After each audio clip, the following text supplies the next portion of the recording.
Hey, what up, YouTube? So, day 2, and last night fucking sucked. Everything that could have just been shitty and gone wrong, pretty much did. Like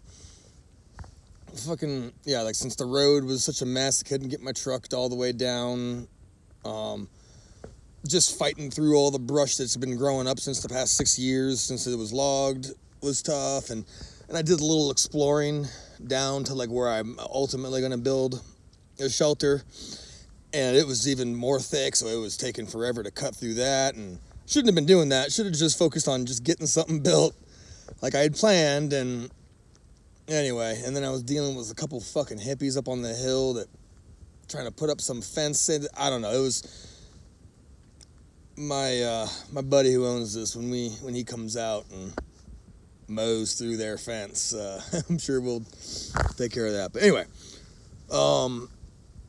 yeah. So I got my bear steak cooked and ate that, and by that time, it was getting really dark. So I had to hightail it over to my campsite and really start getting something put together, and didn't get a nice level enough land, didn't have time to flatten it out, just got my tent up as quick as I could, which, I mean, it's a little garbage thing right now. I mean, I'm gonna build something up with some of these trees here, make like a little lean-to for the time being, that'll be better than this. I got a whole bunch of mylar blanket things and mylar tarps, lined with mylar, that I'm gonna construct something way better. But yeah, so, and my air mattress went flat in the middle of the night.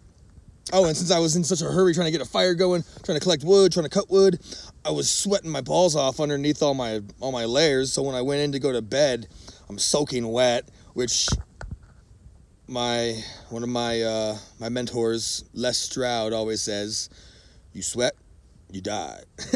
And yeah, so when my air mattress went flat, all my wetness sitting against the cold ground, I started grabbing out bags I packed all my clothing in bags put in my rucksack. So I was packing all that underneath me, trying to, but then since they were in these slippery bags, they were sliding from underneath me, and I don't know. So I had my sleeping bag. I was just wearing all my clothes, in my sleeping bag, and then inside of a bivy sack, which is basically a big mylar sleeping bag thing.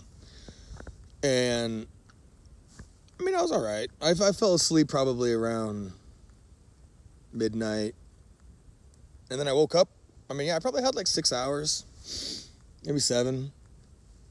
Was a little groggy this morning, and it was still pretty cold. I don't know. I mean, it dipped maybe down below freezing a little bit, but it wasn't too bad. It was a little bit of a nature's hazing. But I got a lot of shit to do today. I'm about to, one of the old caretaker at his land, when I stopped by them to do a little meet and greet before I rolled out, they gave me a bag of potatoes. So I got a little fire going right now. I'm going to boil up some water. Yeah, and I have a spring. It's like 100 feet away. I mean, it's down a little slope, but yeah, so I got all the fresh water I need. And I'll have enough if I don't even catch any squirrels or,